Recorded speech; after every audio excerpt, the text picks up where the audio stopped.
গল্পের বাক্স চ্যানেলে সবাইকে স্বাগত জানাচ্ছি। আমি রোমানা নূপুর। আজ আপনাদের জন্য নিয়ে এসেছি বিমল মিত্রের লেখা একটি উপন্যাস গুলমোহর। আজ শুনবেন উপন্যাসটির প্রথম পর্ব। উপন্যাস নয়, বড় গল্প নয়, এমনকি ছোট গল্পও নয়। কাহিনী বললেই যেন ঠিক বলা হবে।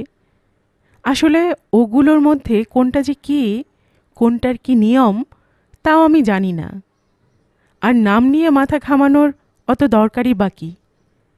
আপনারা গল্প শুনতে চান, আর আমিও গল্প বলতে আর শুনতে ভালোবাসি।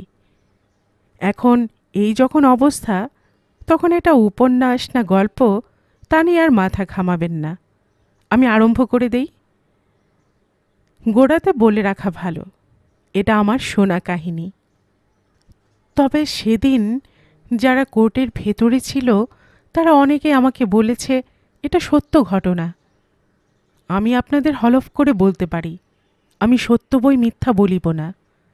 সত্য ঘটনার মধ্যে যদি গল্পের রস পাই, তবে মিছিমিছি তাতে মিথ্যের মশলা মিশিয়ে কেন গোজামিল দিতে যাব? তাতেও তো বেশ পরিশ্রমের দরকার। বিনা পরিশ্রমে আপনাদের গল্প শোনাতে পারবো। এর যে আনন্দের আর কি থাকতে পারে? আনন্দের কথাটা উঠতেই মনে পড়ল, তার নামও আনন্দ, আনন্দ মিশ্র। আনন্দ মিশ্র গরিব আর্টিস্ট মানুষ, কিন্তু আর্টিস্ট হলেই তো আর কেউ তাকে ডেকে খেতে দেবে না। তাকেও খেটে খেতে হবে, মানে বড় লোকদের মনোরঞ্জন করতে হবে। আনন্দ মিশ্রও একদিন পরের মনোরঞ্জন করতে গিয়ে এক মহা বিপদে পড়েছিল। পরের মনোরঞ্জন করতে গিয়ে নিজের মনটাকে বিকিয়ে দিয়ে ফেলেছিল আনন্দ মিশ্র। বলতে গেলে আনন্দ মিশ্র আর্টিস্ট হয়েও এক মহা ষড়যন্ত্রের মধ্যে জড়িয়ে পড়েছিল, যার ফলে উকিল, অ্যাটর্নি, কোর্ট, সম্পত্তি, জাল জচ্চুরির মধ্যে পড়েই একেবারে নাজেহাল হয়ে উঠেছিল। আর শেষকালে যেদিন কোর্টের মধ্যেই আসামির প্রধান সাক্ষী আসামিকে ছুরি মেরে খুন করল, সেদিন জিনিসটা আরো জটিল হয়ে উঠেছিল। পরের দিন খবরের কাগজে বড় বড় ব্যানার, হেডলাইন দিয়ে খবর বেরিয়েছিল, আদালতের ভেতরে আসামিকে নৃশংসভাবে হত্যা, গুলমোহর এস্টেটের মামলায় আসামি পক্ষের প্রধান সাক্ষী গ্রেফতার।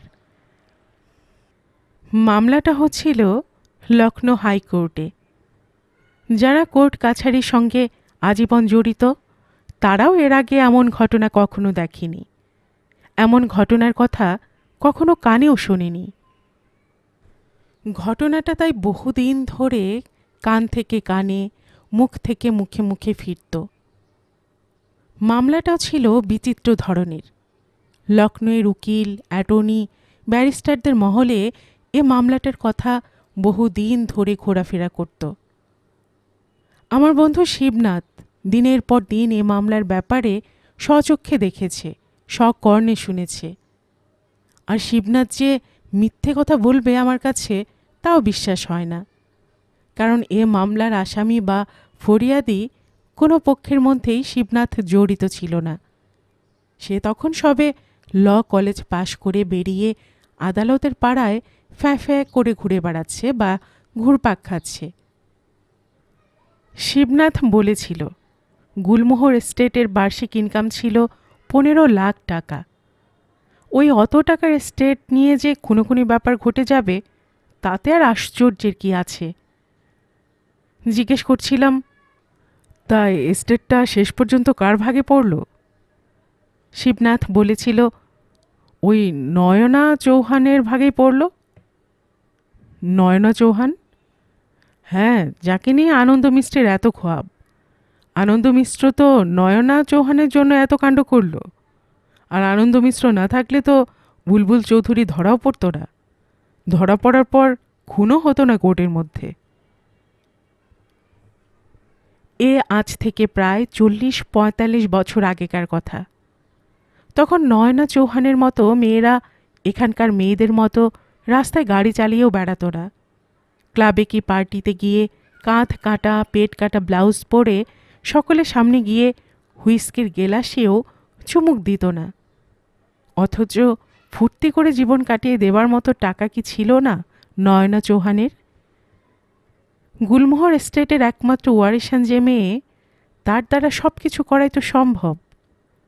কিন্তু নয়না চৌহান বোধহয় ছিল অন্য জাতের মেয়ে। গুলমোহর এস্টেটের মতো নয়না চৌহানও ছিল যেন জলজান্ত গুলমোহর।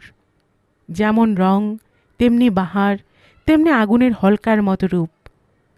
গল্পের নায়িকারা রূপসী হয়, সেটা হওয়াই বরাবরের নিয়ম। কিন্তু নয়না চৌহান যে গুলমোহর ফুলের মতোই রূপসী, এ কিন্তু আমার গল্পের সুবিধের জন্য নয়। বোধহয় আনন্দ মিশ্র আর্টিস্ট ছিল বলেই এমন রূপের সন্ধান পেয়ে আর চোখ ফেরাতে পারেনি। আমরা যাকে রূপসী বলি, আর্টিস্টরা অনেক সময় তার দিকে ফিরেও দেখে না। আর্টিস্টের দেখা অন্য রকম দেখা, অন্য চোখে দেখা। আর্টিস্ট আনন্দ মিশ্র যখন তাকে রূপসী বলে তার অসংখ্য স্কেচ করে ফেলেছিল, তখন বলতেই হবে নয়না চৌহান সত্যিকারের রূপসী। কিন্তু নয়না চৌহানের রূপ তার সর্বনাশের কারণ না হয়ে সর্বনাশের কারণ তার এস্টেট। তার 15 লাখ টাকা আয়ের গুলমোহর এস্টেটের জন্যই এত মামলা, এত ঝামেলা, এত খুনোখুনি কাণ্ড ঘটে গেল। মিস্টার পুরোহিত ছিলেন নয়না চৌহানের পক্ষে সলিসিটর। তিনি প্রথমটায় বিশ্বাস করতে চাননি। তিনি আনন্দ মিশ্রকে জিজ্ঞাসা করেছিলেন, আপনি কে? আনন্দ মিশ্র বলেছিল, আগে আমি একজন আর্টিস্ট। আপনার সঙ্গে নয়না চৌহানের সম্পর্ক কি? আনন্দ মিশ্র বলেছিল, সম্পর্ক কিছুই নয়। আমি নয়না চৌহানের একজন ওয়েল উইশার, একজন শুভাকাঙ্ক্ষী। এত লোক থাকতে আপনি নয়না চৌহানের শুভাকাঙ্ক্ষী হতে গেলেন কেন? ওর রূপ দেখে, না ওর গুলমোহর এস্টেটের সম্পত্তির লোভে? আনন্দর মনে প্রথমটায় একটু আঘাত লেগেছিল কথাটা শুনে। কেমন করে বোঝাবে সে যে টাকার লোভ তার নেই? প্রথম যখন ছবি আঁকার লাইনে এসেছিল, তখনই তো জানতো সে যে এ কাজে টাকা নেই। অন্তত ইন্ডিয়াতে ছবি এঁকে বড়লোক হবার আশা দূর আশা। একদিন হয়তো তাদের নিজেদের অবস্থা ভালো ছিল, হয়তো সে টাকায় তাদের এককালে ঘোড়ার গাড়ি, বাড়ি, বাবুয়ানি সবই চলেছিল। সেসব বহুকাল আগের কথা। তখন সে ছোট। সেসব প্রাচুর্যের কথা শুধু কানেই শুনে এসেছে, দেখেনি কিছু। যখন জ্ঞান হয়েছে তার, তখন দেখেছে লখনৌয়ের একটা মধ্যবিত্ত পাড়ায় একটা পুরনো ভাঙা বাড়ির মধ্যে তাদের দিন কাটে, আর সংসার চালাবার সামান্য প্রয়োজনটুকুর তাড়নায় মাসের 1 তারিখের বাড়ি ভাড়ার আয়টুকুর দিকে হাঁ করে চেয়ে বসে থাকতে হয়। সেই অবস্থাতেই এই আর্ট চর্চা, আর সেই আর্ট চর্চার সূত্রেই এই দুর্ঘটনা। আনন্দ মিশ্র বলেছিল, আমি আপনাকে অনুরোধ করছি মিস্টার পুরোহিত, আপনি বুলবুল চৌধুরী নামে মামলা করুন। কিন্তু মামলা করে লাভটা কি হবে তাই আগে বলুন। আনন্দ মিশ্র বলেছিল, লাভ হবে এই যে নয়না চৌহান তার গুলমোহর এস্টেট ফিরে পাবে। কিন্তু নয়না চৌহান তো মারা গেছে। কে বললে মারা গেছে? মিস্টার পুরোহিত বললেন, আমিই বলছি মারা গেছে। মারা যাবার পর তাকে পোড়ানো হয়ে গেছে কাঠগুদামে।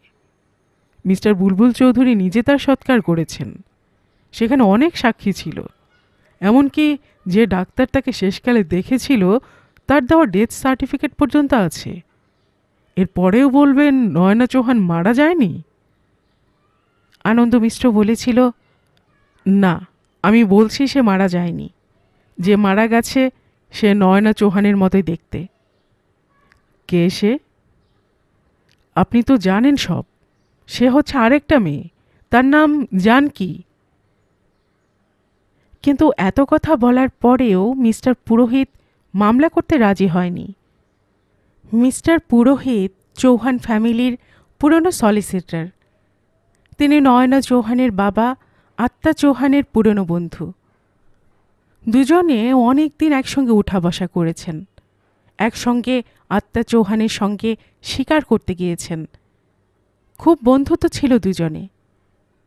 আত্মা চৌহান নৈনিতালের বড় জমিদার। তার চা বাগান ছিল, ফরেস্ট ছিল।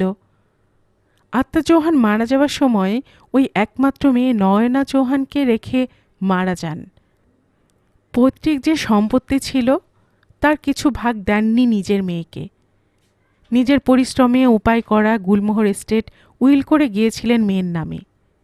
উইলে লেখা ছিল তার মেয়ে নয়না চৌহান গুলমোহর এস্টেটের 16 আনা ওয়ারিশান। তার থাকবার মধ্যে আর তো ছিল না কেউ।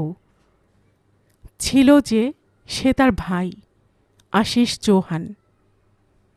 এই আশিস চৌহানের কাছে চাকরি করতে গিয়েই আনন্দ মিশ্রর প্রথম দেখা হয়েছিল নয়না চৌহানের সঙ্গে। অদ্ভুত মানুষ এই আশিস চৌহান। আশিস চৌহান তখন বুড়ো হয়ে গেছেন। নৈনিতালের চৌহান এস্টেটের তখন মালিক তিনি। কিন্তু খামখেয়ালি মানুষ বলে অত বড় বাড়িতে কারো সঙ্গেই বিশেষ দেখা করতেন না। এস্টেটে যা আয় তাতেই চলে যেত সংসার। সেকালে রাজার হালেই চলে যেত তাদের। তাই খামখেয়ালি করবার সময়ও পেতেন, সুযোগও পেতেন তিনি পুরো মাত্রায়।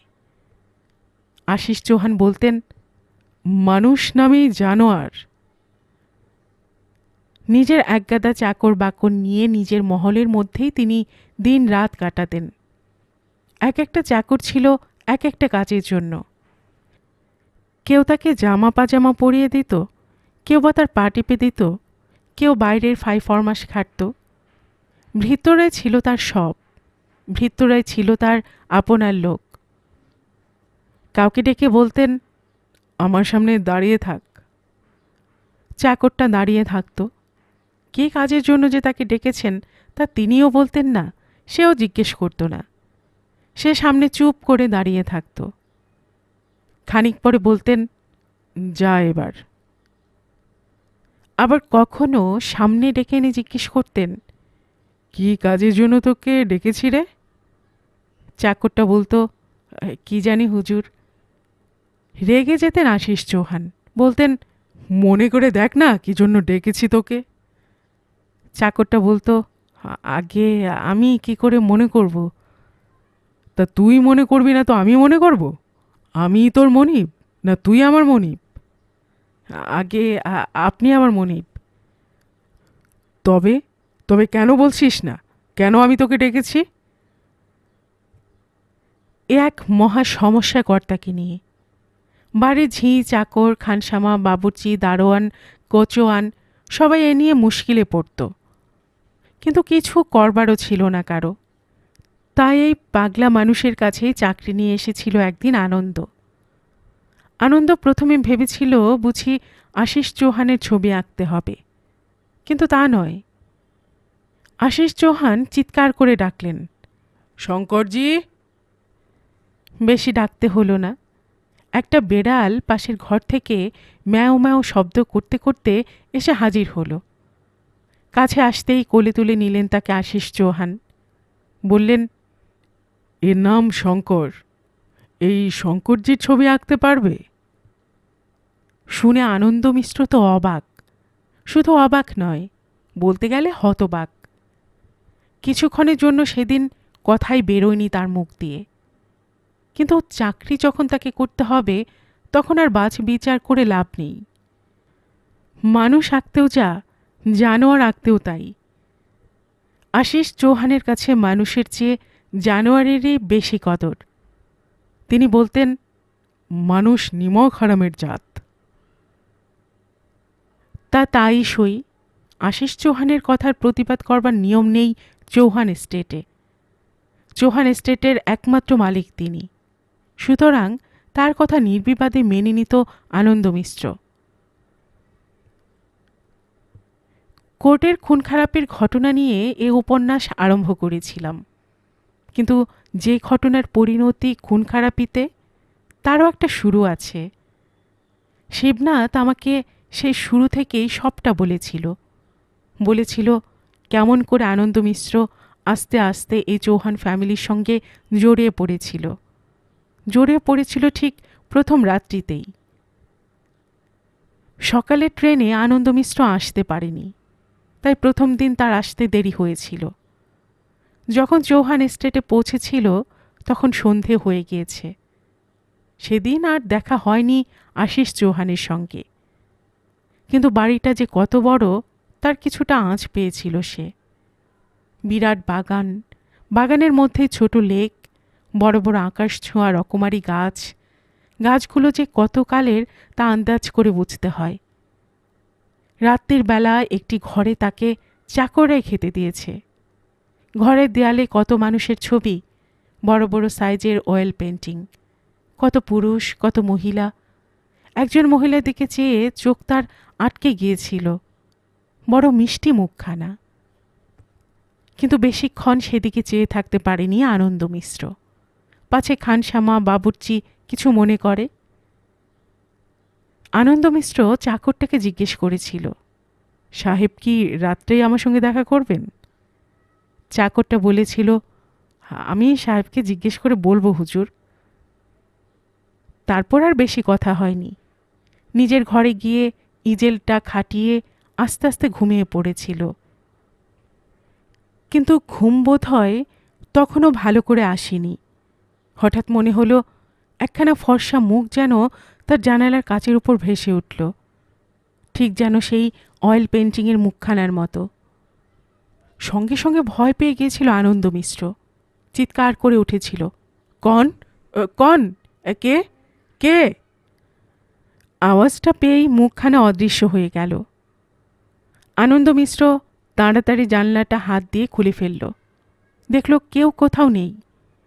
বাইরে চাঁদের ফুটফুটে জ্যোৎস্না। তাড়াতাড়ি আবার ঘরের দরজা খুলে বাইরে এসে দাঁড়ালো। তবু কাউকে দেখতে পেল না। শুধু মুঠো মুঠো জোনাকি বাগানের ঝোপে জঙ্গলে ঝিকমিক করে বেড়াচ্ছে, আর মাথার উপর সাদা আকাশ, সব নিঝুম। কিন্তু পরের দিন সেই মুখখানাকে আবার দেখতে পেল আনন্দ মিশ্র। মুখ ঠিক নয়, মুখের ছায়া। এ যেন খানিকটা অলৌকিক ব্যাপারের মতো, খানিকটা অবিশ্বাস্য। বলতে গেলে নয়না চৌহানের সঙ্গে পরিচয় হওয়াটাই একটা অবিশ্বাস্য ব্যাপার। ছবি আঁকার চাকরি তার। আশিস চৌহানের কুকুর বেড়ালে ছবি আঁকতে গিয়ে নয়না চৌহানের সঙ্গে ভাব হয়ে গেল, অর্থাৎ নাকের বদলে যেন নড়ুন। আশিস চৌহান পরদিন বললেন, দেখি চশমাটা এনে দাও তো। ছবি আঁকতে আঁকতে আনন্দ জানালার কাছে রাখা বুড়ো চশমা টানতে গিয়ে হঠাৎ জানালার বাইরে নজর পড়ল। দেখল ঠিক সেই মেয়েটা একটা গাছের তলায় দোলনায় দোল খাচ্ছে, ঠিক রাত্রের দেখা মুখখানা। চোখ দুটোকে আরও তীক্ষ্ণ করে দেখল আনন্দ। কই, চশমাটা আনতে এত দেরি করছো কেন? আর বেশিক্ষণ দেখা হলো না। আবার এসে শঙ্করজির চেহারাটা আঁকতে লাগল। কাবলি বেড়াল শঙ্করজি, বড় বড় গোঁফ, পশমের মতো গায়ের লোম। আশিস চৌহানের জন্তু জানোয়ারের শখ ছিল খুব। বাগানে ময়ূর ছিল, হরিণ ছিল, আর ঘরের মধ্যে ছিল চিড়িয়াখানা। বেড়াল, কুকুর, পায়রা, কাকাতুয়া, গিনিপিগ, খরগোশ, কত রকমের পোষা জন্তু। সেসব পাখি আর জানোয়ার নিয়ে তিনি দিন রাত কাটাতেন। মানুষের চেয়ে জন্তু জানোয়ারই ছিল তার প্রিয়। বুড়োর ঘর থেকে ছুটি পেয়েই সোজা নিচের বাগানে গিয়ে হাজির। কিন্তু সে মেয়েটা আর সেই দোলনার উপর নেই। দোলনাটা শুধু দুলছে সামনে পেছনে। আনন্দ মিশ্র আশেপাশে চেয়ে দেখল। হঠাৎ যেন কোত্থেকে একটা খিলখিল করে হাসির শব্দ কানে এলো, কিন্তু এদিক ওদিক চেয়ে কারো কোনো হদিশ পাওয়া গেল না। আস্তে আস্তে ঘরে আসতেই নজরে পড়ল তার ইজেলের ওপর আঁটা কাগজটায় কে যেন বাঁকা চোরা হাতে কাঠ কয়লা দিয়ে লিখে রেখেছে, আমাদের বাড়িতে একটা বাঁদর এসেছে। আশ্চর্য! আনন্দ একটু আশ্চর্য হয়ে গেল। কে এমন করে সব লিখে গেল? হঠাৎ পেছন থেকে আবার সেই রকম হাসির শব্দ আসতেই ঘরের বাইরের দিকে চেয়ে দেখল একটা 10-12 বছরের ছোট্ট মেয়ে তাকে দেখেই পালিয়ে যাচ্ছে। তাড়াতাড়ি গিয়ে তাকে ধরতেই মেয়েটা বিকট চিৎকার করে উঠেছে, আমাকে মেরে ফেললে, মেরে ফেললে। আর সঙ্গে সঙ্গে এক পাল চাকর বাকর দৌড়ে এসেছে। ক্যা হুয়া, ক্যা হুয়া? একসঙ্গে সবাই যেন আনন্দ মিশ্রর দিকে তীক্ষ্ণ দৃষ্টি দিয়ে দেখতে লাগলো। ছোট মেয়েটা বলল, এ আমাকে মেরেছে। আনন্দ প্রতিবাদ করতে গেল, কিন্তু মনে হলো কেউ যেন তাকে বিশ্বাস করছে না। আনন্দ নিজের ঘরে চলে গেল, ইজেল থেকে কাগজখানা নামিয়ে রাখল। কিন্তু খানিক পরেই বুড়ো আবার ডেকে পাঠালেন। বুড়োর কাছে চাকররা গিয়ে লাগিয়েছে। তিনি বলেছেন, আর্টিস্টকে বোলাও।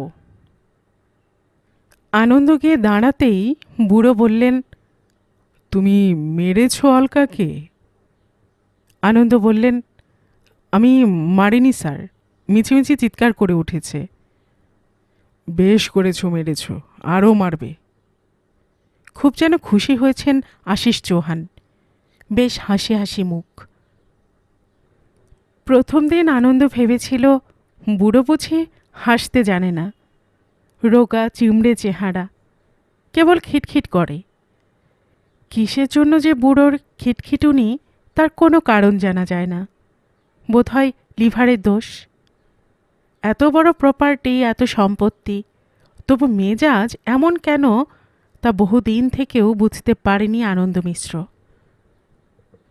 বুড়ো বলল, আমি বহু দিক থেকে খুব খুশি তোমার উপর আর্টিস্ট, খুব খুশি। মেজাজ দেখলে মারবে, বুঝলে? তুমি বিয়ে করেছ? আনন্দ বলল, না স্যার। বুড়ো বলল, খুব ভালো করেছ, বিয়েটাই কখনো করবে না। এই দেখো না, আমি বিয়ে করিনি তো ওই জন্যই। যদি আয়েস চাও তো বিয়ে করো না বাপু, এই তোমায় বলে রাখছি। কিন্তু আরেক দিন ছোট মেয়েটা আরেক কাণ্ড করে বসল। সেদিন ঘরে ঢুকে আনন্দ দেখল তার ইজেলের ওপর আবার কে যেন কি লিখে গেছে।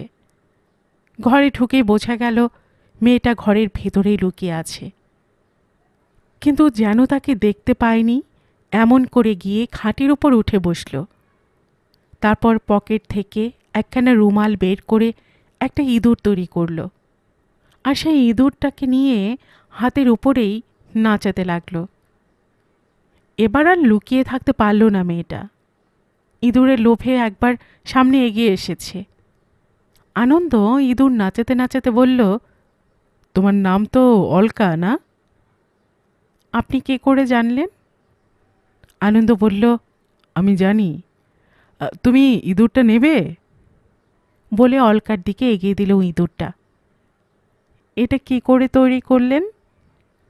তোমাকে আমি শিখিয়ে দেবো ক্ষণ। অলকা ইঁদুরটাকে নিয়ে খেলতে লাগলো। তোমার নাম তো অলকা চৌহান না? আর তোমার দিদির নাম কি? মেয়েটা অবাক হয়ে গেল, বলল, আপনি কি করে জানলেন আমার দিদি আছে? আনন্দ বলল, আমি তোমার দিদিকে জানি যে। কি করে জানলেন? তোমার দিদির সঙ্গে যে আমার খুব ভাব আছে তা জানো না বুঝি? কবে ভাব হলো আপনার সঙ্গে? আমাকে দিদি কিছু বলেনি তো। বারে, সব কথা তোমার দিদি তোমাকে বলবে কেন? অলকা আরও অবাক হয়ে গেছে, বলল, আমাকে যে দিদি সব কথা বলে। তা বলুক, আমার সঙ্গে ভাব আছে এ কথাটা বলবে না। কিন্তু সত্যি বলুন না, কবে আপনার সঙ্গে ভাব হলো? আনন্দ হাসতে লাগলো, যেন খুব মজা পেয়েছে।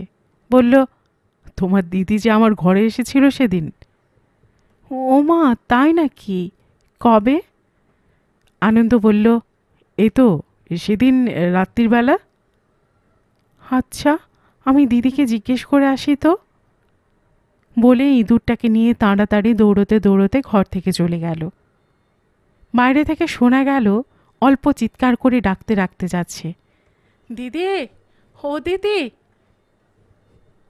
শিবনাথ গল্প বলছিল। আমি জিজ্ঞেস করলাম, তুমি এত কথা জানলে কি করে? এসব যে একেবারে ঘরোয়া ব্যাপার। শিবনাথ বলল, সমস্তই কোর্টের প্রসিডিংস থেকে। কিন্তু এসব কথাও কি কোর্টে উঠেছিল? নিশ্চয়। দিনের পর দিন, মাসের পর মাস কোর্টে তো সব সাক্ষীরা এভিডেন্স দিয়েছে। ওই অলকাও তো সাক্ষী দিয়ে গেছে। আমি যে রোজ গিয়ে শুনতাম। আমার তো তখন কোনো কেস নেই, মক্কেলও নেই। রোজ গিয়ে মামলা শুনি যে।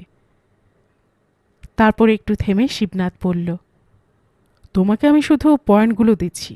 এসব নিয়ে পরে তুমি উপন্যাস লিখতে পারবে ইচ্ছে করলে। এ মামলার যত সাক্ষী সবাই তো লখনৌতে এসেছিল। এই নয়না চৌহানও এসেছিল, আশিস চৌহান এসেছিল, অলকা চৌহান এসেছিল, বুলবুল চৌধুরীর বউ এসেছিল। বুলবুল চৌধুরীর বউ? সে আবার কে? শিবনাথ বলল, সবই বলবো তোমাকে। অত অধৈর্য হচ্ছ কেন হে? উপন্যাসের মাল মশলা নিতে এসেছ, আর সমস্ত কিছু না বলে কি তোমাকে ছেড়ে দেবো ভেবেছ? তুমি ইচ্ছে করলে এদের পুরো বাঙালি করে দিতে পারো। উপন্যাস লিখবার সময় লখনৌ না করে কলকাতা করে দিও, আর নয়না চৌহান না করে নয়না চৌধুরী করে দিও। আমাদের এই কোর্টের মধ্যে যে কত উপন্যাস আর গল্পের খোরাক তৈরি হচ্ছে, তা তো তোমরা বাইরে থেকে কিছুই বুঝতে পারো না। তারপর?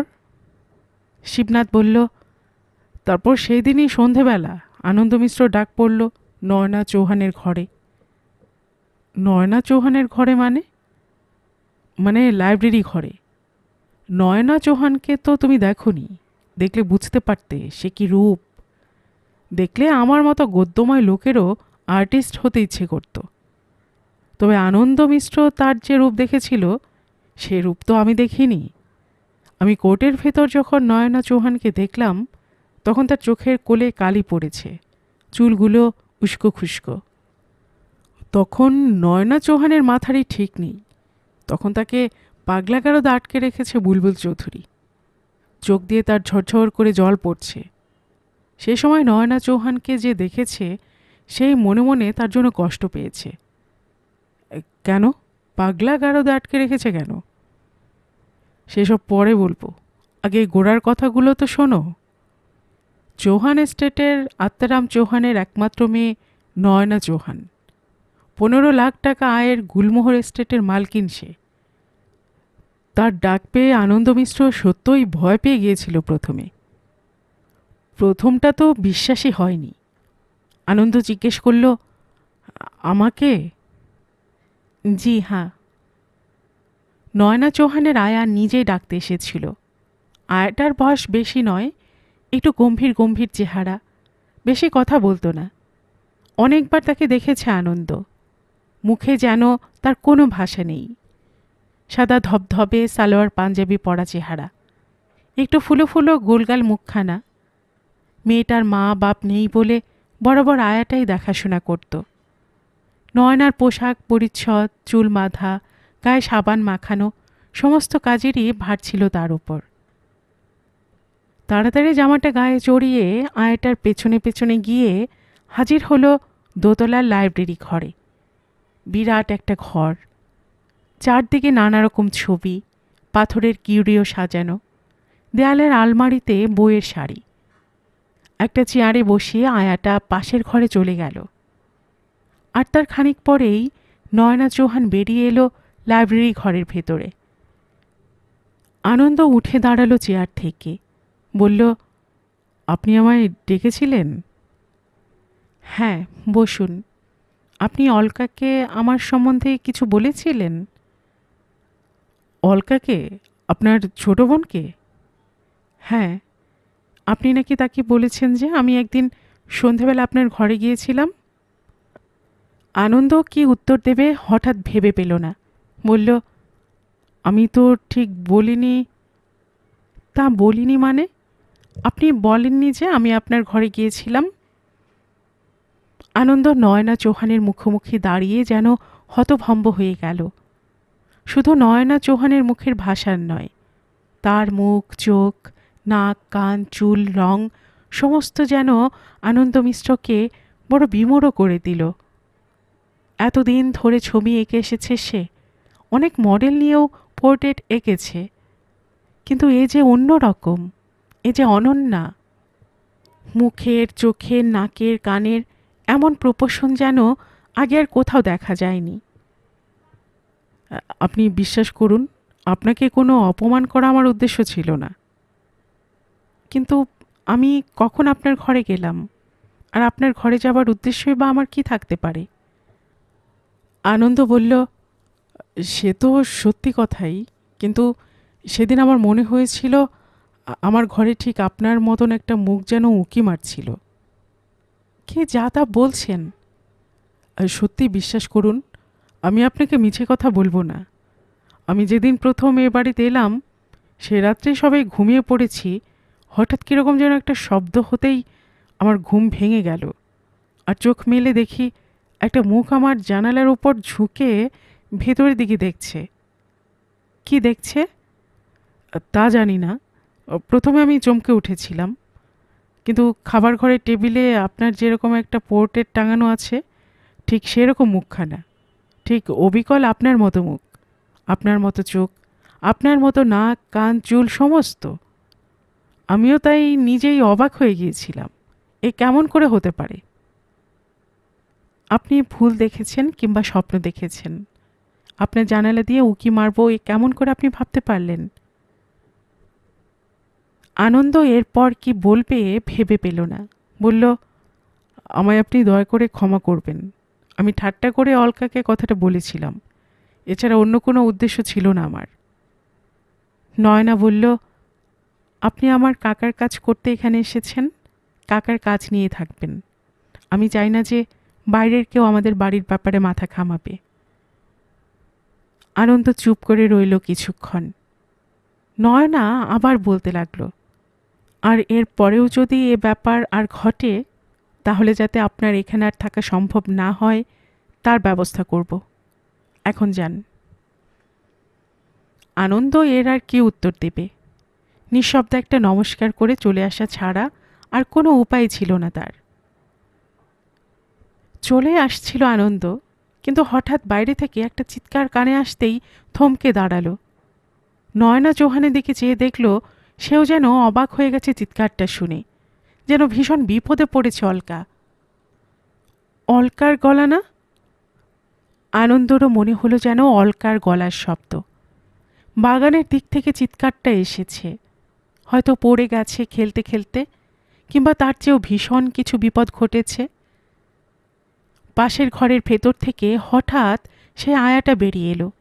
নয়না বলল, চল তো যাই। অলকা যেন চেঁচিয়ে উঠল। ঘর থেকে বেরিয়ে বারান্দা, সেই দিকে সবাই ছুটল। আনন্দও চলতে লাগলো। বাড়ির সদর পোর্টিকো পেরিয়ে বাগানের দিক থেকে শব্দটা এসেছিল, সেই দিকেই নয়না চলতে লাগলো, আয়াটা পেছন পেছন। আনন্দও সেই দিকে চলতে লাগলো। এই কদিনের মধ্যেই আনন্দ যেন অলকাকে ভালোবেসে ফেলেছিল। বেশ ছটফটে মেয়েটা, হঠাৎ তার কী বা বিপদ হতে পারে। কিন্তু বাগানের মধ্যে তখন চাকর বাকরদের ভিড় জমে গিয়েছে। কেউ কিছু বুঝতে পারছে না। অলকা মাটির উপর আছাড় খেয়ে পড়েছে, তার জ্ঞান নেই তখন। কেউ বলছে, কি হয়েছে দিদিমণি? কেউ বলছে, ডাক্তার সাহেবকে খবর দিয়ে দাও। নয়নাও এসে পৌঁছল সেখানে। নয়নার আয়াও তখন পৌঁছে গেছে, তাদের সঙ্গে আনন্দ মিশ্রও পৌঁছে গেছে। কেউই কিছু বুঝতে পারছে না কি করে এমন হলো। গাছ থেকে পড়ে গিয়েছে নাকি? খেলা করতে গিয়ে পড়ে গিয়েছে? বাগানের এই জায়গায় কি করতে এসেছিল সে? এখানে তার কি দরকার ছিল? কে এত কথার উত্তর দেবে? যার উত্তর দেবার কথা সে তো অজ্ঞান, অচৈতন্য।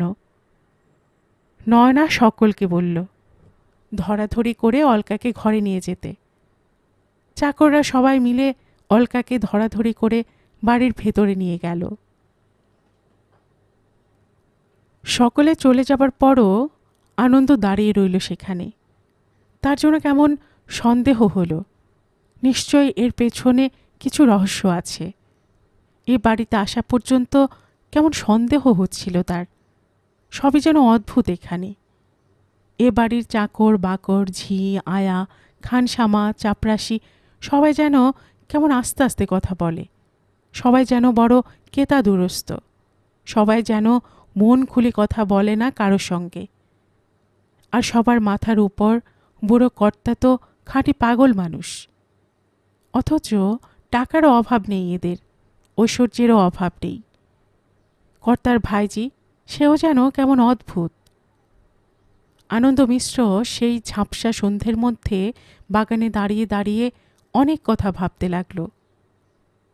কি হলো তার এখানে এসে? দুটো টাকা, টাকার জন্য কি এই বেড়াল কুকুরে ছবি আঁকছে সে?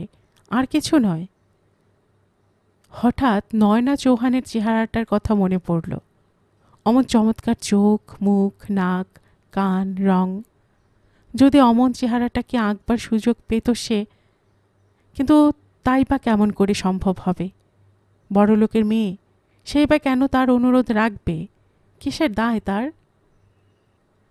বাগানের গাছের মধ্যে দু একটা রাতচরা পাখি কিচকিচ শব্দ করে উঠল। আস্তে আস্তে নিজের ঘরের দিকেই আবার ফিরে আসছিল সে। হঠাৎ তার মনে হলো বাগানের একটা বিরাট গাছের গুড়ির আড়ালে যেন কে নড়ে উঠল। কেমন যেন সন্দেহ হলো তার। সেদিকে গিয়ে ভালো করে একবার দেখতেও ইচ্ছে হলো। ওখানে এ সময়ে কে আবার দাঁড়িয়ে আছে? চোর নাকি? কিন্তু আশ্চর্য ব্যাপার, গাছের আড়াল থেকে মানুষটা বেরোতেই দেখল একটা মেয়ে মানুষ। মেয়ে মানুষটা নিঃশব্দে আড়াল থেকে বেরিয়ে ছুটে গেল গেটের দিকে। গেটটা ফাঁকাই পড়ে থাকে সারাদিন। তারপর গেট পেরিয়ে পাশ ফিরতেই মনে হলো ঠিক যেন নয়না চৌহানের মতো মুখটা। আশ্চর্য, নয়না চৌহান তো বাড়ির ভেতরে চলে গেল তার আয়াটার সঙ্গে। তবে এ মেয়েটা কি? এ মেয়েটা অমন চোরের মতো নিঃশব্দে পালিয়ে গেল কেন? কোথায় পালিয়ে গেল? আর ফেরা হলো না। আনন্দ তাড়াতাড়ি গেট পেরিয়ে এসে দাঁড়ালো। মেয়েটাও বোধহয় তাকে দেখতে পেয়েছে। বোধহয় আনন্দকে দেখেই ছুটে পালিয়ে যাবার চেষ্টা করল। আনন্দও পেছনে পেছনে ছুটতে লাগল। মেয়েটাও যেন তাকে এড়াবার জন্য অন্য পথ ধরল। অন্ধকারে স্পষ্ট দেখা গেল না, কিন্তু তবু আনন্দের মনে হলো যেন ঠিক নয়না চৌহানই তাকে পেছনে আসতে দেখে পালাচ্ছে। সত্যি সত্যি আনন্দ পেছনে আসছে কিনা একবার মুখ ফিরে দেখে নিয়ে আবার ছুটছে। অচেনা রাস্তা, পাহাড়ি বন, নিচু পথ। তবু আনন্দের মনে হলো কোথায় যেন একটা রহস্য লুকিয়ে আছে এর পেছনে। এই রহস্য তাকে উদ্ঘাটন করতেই হবে। এ না জানতে পারলে রাত্রে যেন আর ঘুমই হবে না তার। বাঁকা চোরা, উঁচু নিচু, চড়াই উতরাই পথে চলতে গিয়ে আনন্দের পায়ে হোঁচট লাগলো অনেকবার। কিন্তু আনন্দও যত পেছনে ছুটছে, মেয়েটাও যেন তত এগিয়ে চলেছে। মেয়েটার কাছে যেন এখানকার রাস্তাঘাট খুব চেনা। এসব রাস্তা যেন তার মুখস্থ। তারপর অনেক দূর গিয়ে রাস্তার একটা বাঁকের মুখে এসে হঠাৎ যেন মেয়েটা অদৃশ্য হয়ে গেল। আর দেখা গেল না তাকে।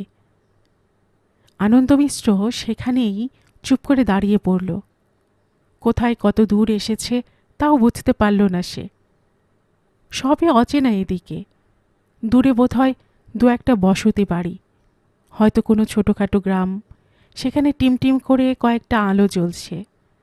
সে অন্ধকারে আর এগোতে ভয় করল।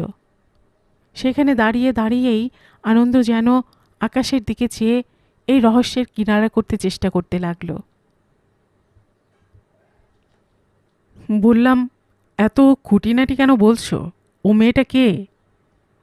শিবনাথ বলল, তোমরা গল্প টল্প লেখো ভাই, তাই তোমাদের একটু কবিত্ব করে বলছি।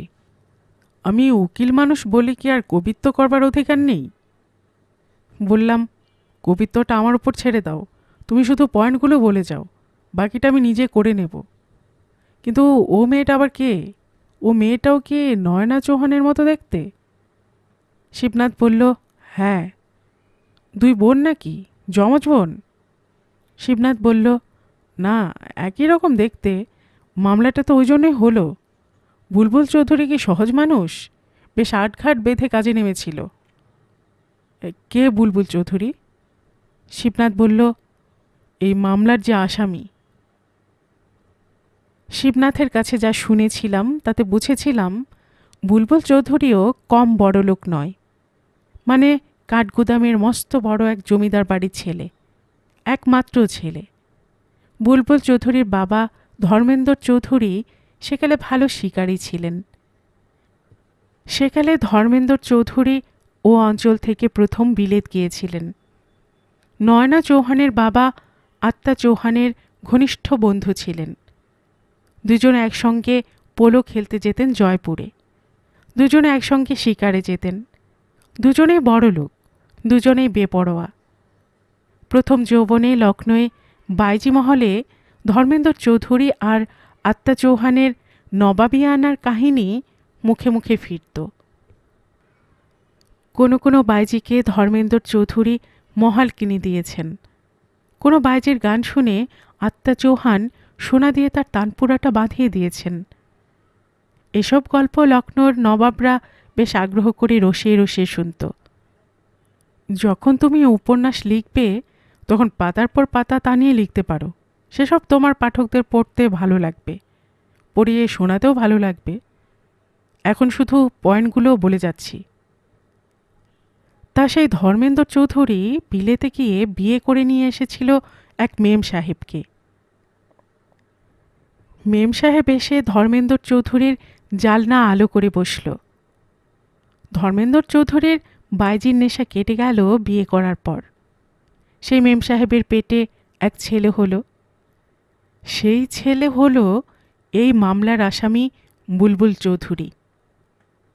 আর আত্মা চৌহানের বিয়ে হয়েছিল দেশওয়ালি মেয়ের সঙ্গে, যেমন আর 5 জন ভদ্র সন্তানের হয়ে থাকে। জাঁকজমক, বাজি পোড়ানো, ভোজ উৎসব, ডিনার পার্টি, কিছুরই কমতি পড়েনি চৌহান এস্টেটে। লখনৌ, নৈনিতাল আর কাঠগুদামের যত খানদানি রেইস আদমি ছিল সবাই এসেছিল নেমন্তন্ন খেতে। সে আত্মা চৌহানেরও বিয়ের 1 বছর পরে এক মেয়ে হলো। সেই মেয়েরই নাম নয়না, নয়না চৌহান। ধর্মেন্দ্র চৌধুরী আর আত্মা চৌহান দুজনেই বিয়ের পর একেবারে অন্য মানুষ হয়ে গেলেন। আত্মা চৌহান কথা দিয়ে দিলেন বন্ধুর ছেলে বুলবুল চৌধুরীর সঙ্গে তার মেয়ে নয়না চৌহানের বিয়ে দেবেন। ধর্মেন্দ্র চৌধুরী রাজি, শুধু রাজি নয়, মহা খুশি। কিন্তু মানুষের ভাবনা আর ঈশ্বরের পরিকল্পনা দুটো সম্পূর্ণ আলাদা জিনিস। আত্মা চৌহান দেখে যেতেও পারলেন না যে ধর্মেন্দ্রের মেম সাহেব বউ তার ছেলে বুলবুল চৌধুরীকে নিয়ে আবার বিলে চলে গেল। নিজের ছেলেকে নিয়ে বউ চলে যাবার পর ধর্মেন্দ্র চৌধুরী যেন কেমন অন্য মানুষ হয়ে গেলেন। কারো সঙ্গে আর মিলেমেশা করতেন না। বাইজি মহল আগেই কানা হয়ে গিয়েছিল। আত্মা চৌহান মারা যাবার পর লখনৌ শহরের নবাবিয়ানায় যেন মুছে গিয়েছিল। কিন্তু উইলটা করে রেখে গিয়েছিলেন। উইলের মধ্যে লেখা ছিল যে ধর্মেন্দ্রের ছেলে বুলবুল চৌধুরীর সঙ্গে নয়নার বিয়ে হলে জামাই তার গুলমোহরের এস্টেট যৌতুক পাবে। 15 লাখ টাকা আয়ের গুলমোহর এস্টেটটা ধর্মেন্দ্রর ছেলেকে দিয়ে তিনি যেন নিশ্চিন্ত হয়ে মারা গিয়েছিলেন। তারপর কোথায় গেলেন সেই আত্মা চৌহান আর আত্মা চৌহানের স্ত্রী? আর কোথায় বা গেলেন ধর্মেন্দ্র চৌধুরীর বিলেতি মেম সাহেব বউ? একদিন কোলের ছেলেকে নিয়ে উধাও হয়ে গেল ইন্ডিয়া থেকে। আত্মা চৌহানের একমাত্র ভাই আশিস চৌহান বরাবরই পাগল ছাগল মানুষ। না আছে টাকা পয়সা, প্রপার্টির উপর লোভ, না আছে মেয়ে মানুষের উপর নজর। তিনি তার নিজের এস্টেটের একটা মহলের মধ্যে চিড়িয়াখানা বানিয়ে তার মধ্যেই বাস করতেন। কোথাও কোনো ভালো পাখি কিংবা কোনো ভালো পোষা জানোয়ারের খবর পেলেই অনেক টাকা দিয়ে কিনে ফেলতেন, আর তাই নিয়েই জীবন কাটাতেন। বাড়ির মধ্যে ভাইজি কেমন করে দিন কাটাচ্ছে তা নিয়ে মাথা ঘামাবার সময় ছিল না তার। একটু চিৎকার কানে গেলেই দরজা জানালা বন্ধ করে দিতেন। তার নিজের জানোয়ারদের অসুখ বিসুখ হলে যতটা ভাবনায় পড়তেন, ভাইজির বেলায় অতটা ভাববার অবসরও তার হতো না। তার একটা ভালো পিকনিচ কুকুর ছিল, বড় আদরের কুকুর। সেটা দিন রাত তার পাশে পাশে ঘুরত। সেই কুকুরটা হঠাৎ মারা যাওয়ার পরই স্বাস্থ্য ভেঙে পড়ে। সেই যে কুকুরের শোকে স্বাস্থ্য ভাঙতে শুরু করলো, সে আর জোড়া লাগলো না। সেই তখনই ঠিক করলেন তার যত কুকুর, বেড়াল, পাখি, হরিণ, ময়ূর আছে সকলে ছবি আঁকিয়ে রেখে দিতে হবে। পিকনিক কুকুরটার একটা অয়েল পেন্টিং বুদ্ধি করে তৈরি করে রাখলে তার এত কষ্ট হতো না আর। তার স্বাস্থ্যও বোধহয় অত ভেঙে পড়তো না। দরকার হলে সেই দিকে চেয়ে চেয়েই মনটা শান্তি পেত। সেই কথা ভেবেই লখনৌয়ে তার সলিসিটরকে খবর দিয়েছিলেন একটা আর্টিস্ট পাঠিয়ে দিতে। আর সেই আর্টিস্ট হলো আনন্দ মিশ্র। আনন্দ মিশ্র খবরের কাগজের বিজ্ঞাপন দেখেই দরখাস্ত করে এই চাকরি পেয়েছিল। বললাম, তারপর? শিবনাথ বলল, আনন্দ মিশ্র যখন চৌহান এস্টেটের আর্টিস্ট হয়ে এসেছে, তার আগে কিন্তু বুলবুল চৌধুরী ইন্ডিয়ায় ফিরে এসেছে। আর তার মেম সাহেব মা তখন মারা গেছে সেখানে। ইন্ডিয়াতে তার বাপের যে এত সম্পত্তি আছে তাও সে বড় হয়ে জানতে পারল। যতদিন মেম সাহেব বেঁচে ছিল ততদিন ইন্ডিয়াতে আসতে দেয়নি, মানে এসব খবর জানতেও পারিনি। প্রথম যখন ইন্ডিয়া থেকে চিঠি গেল চৌধুরী ফ্যামিলির অ্যাটর্নির কাছ থেকে, তখনই জিনিসটা মাথায় ঢুকলো তার। তখনই জানা গেল ইন্ডিয়াতে তার একজন বাপ ছিল, তার বাপের এস্টেট ছিল। শুধু এস্টেটই নয়, নয়না চৌহানের সঙ্গে তার বিয়ের কথাটাও জানা গেল। আরও জানা গেল নয়না চৌহানের 15 লাখ টাকা ইনকামের গুলমোহর এস্টেটের কথা। অ্যাটর্নির চিঠি পেয়ে বুলবুল চৌধুরী 25 বছর পরে আবার ইন্ডিয়ায় ফিরে এলো। অ্যাটর্নির সঙ্গে দেখা করে কাঠগুদামের এস্টেটের দলিলপত্র দেখল। ধর্মেন্দ্র চৌধুরীর এস্টেটে তখন চাকর বাকর কেউ ছিল না আর, ছিল শুধু বাপের আমলের এক বুড়ি আর তার ছোট্ট একটা মেয়ে। সেখান থেকে সোজা গিয়ে দেখা করল আশিস চৌহানের সঙ্গে। অ্যাটর্নির চিঠি ছিল সঙ্গে। সেই চিঠি দেখিয়ে বুলবুল চৌধুরী একেবারে আপনার লোক হয়ে গেল। বুড়ো চৌহানজি বললেন, তুমি তাহলে এসে গেছো? বুলবুল চৌধুরী বলল, হ্যাঁ কাকাবাবু, আমি না এসে আর পারলাম না। আর কতদিন বিদেশে পড়ে থাকবো? বুড়ো বললেন, আর কিছুদিন আগে এলে তোমার বাপকে দেখতে পেতে। বুলবুল চৌধুরী বললেন, সে আমার কপালে নেই, আমি কি করব? তোমার বাপের কথা তোমার মনে পড়ে? বুলবুল চৌধুরী বলল, না কাকাবাবু, আমার কিছুই মনে পড়ে না। না মনে থাকারই কথা। কেন তোমার মনে পড়বে না কেন? তোমার তখন কত বয়স? আগে 12 কি 13, ঠিক মনে পড়ছে না। তা 12-13 বছর বয়সের কথা সবসময় মনে নাও পড়তে পারে। আর তারপরে কত বছর কেটে গেছে। কোথায় সেই 7 সমুদ্র 13 নদী পাড়ের দেশ, সে কি এখানে? সে দেশে একবার গেলে মানুষ কি আর এই ইন্ডিয়ার কথা মনে রাখে? তোমার মায়েরই আসল দোষ বাপু। তোমার বাপ ধর্মেন্দ্র ছিল আমার দাদার প্রাণের দোস্ত। আমার দাদা আর তোমার বাপ দুজনে ছিল হরিহর আত্মা। একদিন দুজনে দেখা না হলে মেজাজ খারাপ হয়ে যেত দুজনের। কোথায় সেই কাঠগুদাম, দাদা সেই সেখানে যেত গাড়ি চালিয়ে, আবার পরের দিন আড্ডা দিয়ে ফিরে আসতো। এমনি হামেশা। অমন দোস্তালি বড় দেখা যায় না আজকাল। এত বড় চৌধুরী এস্টেট লোকসান হচ্ছিল কেউ না দেখার জন্য। স্টেটের আয় কমে কমে শূন্যে এসে নেমে যাচ্ছিল। বুলবুল চৌধুরী ফিরে এসে আবার সেই ভাঙা স্টেট জোড়া লাগাতে বসল। চৌধুরী লজ আবার জমজমাট হয়ে উঠল। আবার আলো জ্বলে উঠল ঘরে ঘরে। ইলেকট্রিশিয়ান এলো, মেকানিক এলো, নতুন ম্যানেজার এলো। চৌধুরী লজ মেরামত হয়ে আবার ঝকঝক তকতক করে উঠল। বুলবুল চৌধুরীর নাম ডাক আবার তার বাপ ধর্মেন্দ্র চৌধুরীর মতো ছড়িয়ে পড়ল চারিদিকে। বুলবুল চৌধুরী নতুন বন্দুকের লাইসেন্স করিয়ে নিল, নতুন গাড়ি কিনল। কাঠগুদামের রেইস পাড়ায় আবার শোরগোল উঠল যে, হ্যাঁ, ধর্মেন্দ্র চৌধুরী ছেলে বাপের ব্যাটা বটে। সেই কথায় বলে না, বাপকে ব্যাটা সিপাইকে ঘোড়া। চৌহানজি বললেন, তুমি কাল আসবে এখানে। আমি অ্যাটর্নির কাছে চিঠি লিখে দেব। দাদার সলিসিটর মিস্টার পুরোহিত, তিনিই তোমাকে দাদার উইল দেখিয়ে যাবেন। নয়না তো এসব কিছু জানে না, তাকেও সব কথা খুলে বলতে হবে। বুলবুল চৌধুরী বলল, এখন তাকে এসব কথা বলবার দরকার নেই কাকাবাবু। কেন? না বলাই ভালো। এতদিন যখন জানতে পারেনি, তখন আরও কিছুদিন চাপা থাক না খবরটা। কিন্তু তোমার সঙ্গে যার বিয়ে হবে তাকে একবার দেখবে না?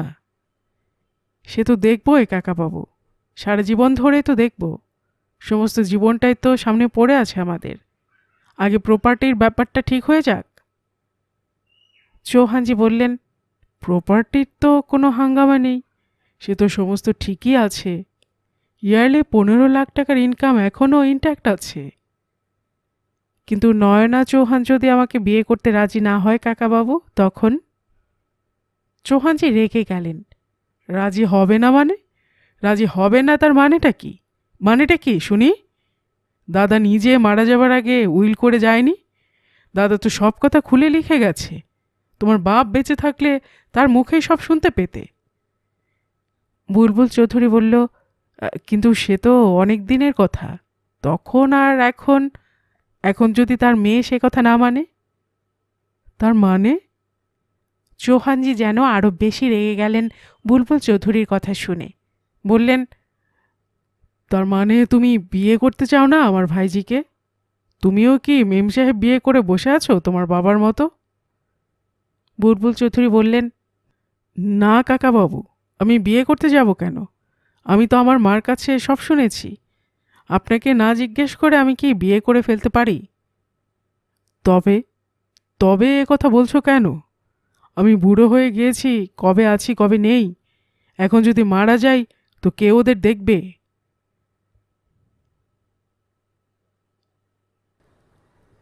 গল্পের বাক্সবাই রোমানানুপুর চ্যানেলে এতক্ষণ আপনারা শুনছিলেন বিমল মিত্রের লেখা একটি উপন্যাস গুলমোহর এর প্রথম পর্ব।